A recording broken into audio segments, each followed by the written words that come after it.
Okay, so if you are a purveyor of YouTube like I am, you've probably noticed that the Watcher team, Shane and Ryan and Stephen Lim and their entire crew have decided to make a subscription service as opposed to being on YouTube.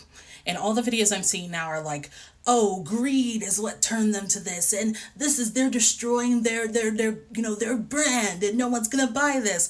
And I also saw somebody online under their comment saying, well, I think you need to understand the majority of your audience are teenagers. I'm like, that's funny because it's probably not because I am 28 and I've been watching them since when they were on BuzzFeed. Okay, so my thing is, one, this is a very, very bold move for the team. And I'm hoping, because they are smart people, that they have taken into account the amount of viewership that might drop, but also understanding that with a paywall, people are going to start feeling like you're a dick. And this is definitely a sentiment that I've had a little bit because, not for them specifically, but everything has a app. Everything has a subscription. And at the end of the day, we're all just paying as much as we would have paid if we had cable, but we're not going back to cable. Well, I'm not. But so I'm happy for them. Will I be buying a subscription?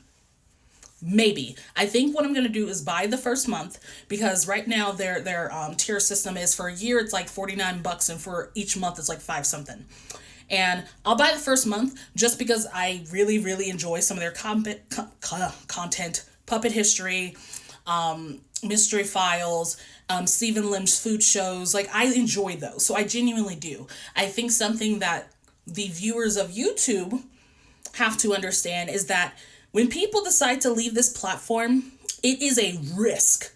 But more than likely, they have taken into account the risk of viewership and how it'll infect their, who are those people called? Advertisers. They have taken that into account, hopefully. But considering they started at BuzzFeed and then left BuzzFeed and started their own channel, tells me that they know what it's like to shift from one medium to a next. Now, this, of course, is butt-hurting everyone on YouTube that loves their channel because, yeah, there might be some teenagers who can't afford the $5 or $40, and that's completely understandable. But we've got to give them some slack. We have to at least give them a chance to show that what they're going to do is worth the money. But that does mean that we all have to somehow see their content to determine if it's worth the money.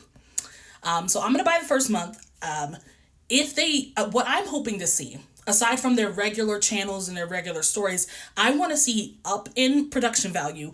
I want to see more in depth, like versatility of all their skills. Because we know that Shane and Ryan, fantastic banter. They're good with each other. Stephen Lim, he's also very good with his presentation of food. And when he's connected with the other two, hilarious. But I want to see what makes it necessary for you not to be a part of YouTube. So something else that I think our YouTube viewers need to understand is that you might see big names like Markiplier, PewDiePie, whomever the fuck. Those are only like big guys in my head. I follow Mark, so I guess I could talk more to his situation. Mark has been on YouTube for years. Thousands of years. Initially had a channel, got it shut down, then started back from square one.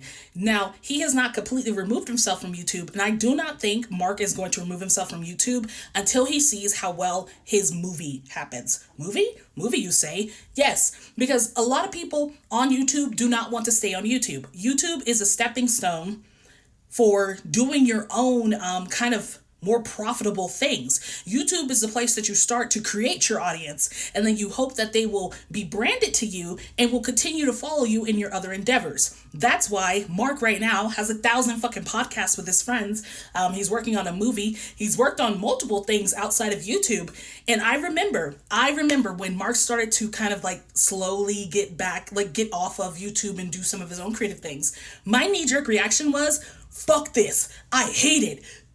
And I did not watch Markiplier for 2 years because I was just sick of it. I was like, Mark, just play your games and stop fucking trying to be creative and learn things. But as an adult now, I applaud him because Mark is out here.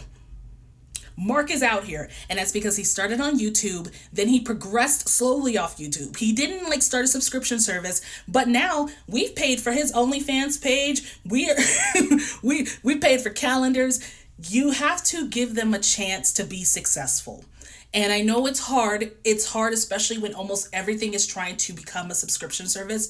But more than likely, when they move, their things are going to be better quality. They're going to be able to talk and say the things they want, because one of the limitations of YouTube is advertising. Like, if YouTube deems your video too much, it can completely take out a big percentage of your viewership because they don't deem it okay for advertisers. Because at the end of the day, YouTube, while it is a platform for us to watch videos and laugh and stuff, it is an advertiser's paradise. This is where you go to find people who watch compilations of shit that is so niche that maybe your product could be slipped in and it wouldn't look weird. So they are trying to get away from the ravishes of having to be respectable to advertisers and make their own shit. So we really got to give them a chance. And I know, like, it's gonna be costly, and I don't want the last thing I want is another subscription on my bill, but I'll give them a first month.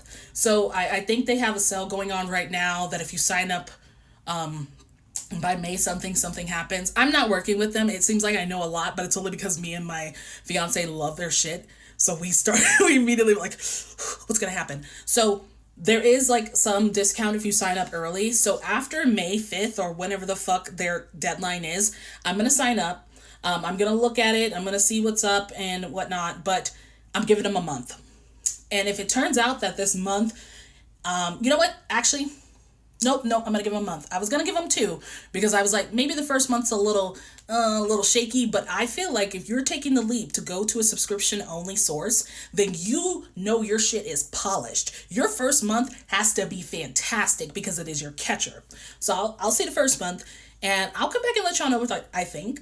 I feel like it's going to be good. I'm very optimistic. Sad that it's going to be behind a paywall, but we're also paying for things like fucking Disney Plus, Netflix, Hulu, all that shit. So I feel okay, if not positive, to support a smaller channel that's trying to do a subscription service because they need the money. They need to continue their stories. So I'll give them that, because the fact that I have HBO Max is proof that I'll pay for a subscription service.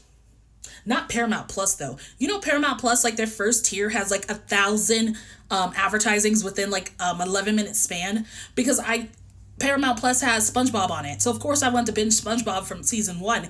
It took me damn near 2 days to get through maybe the half of the season because of all the advertising. And it's long and it's unskippable. And they want you to get a higher thing. And I'm like, no, fuck you. Let me just see the sponge. But I say that all to say, give the boys a chance. They're trying so hard.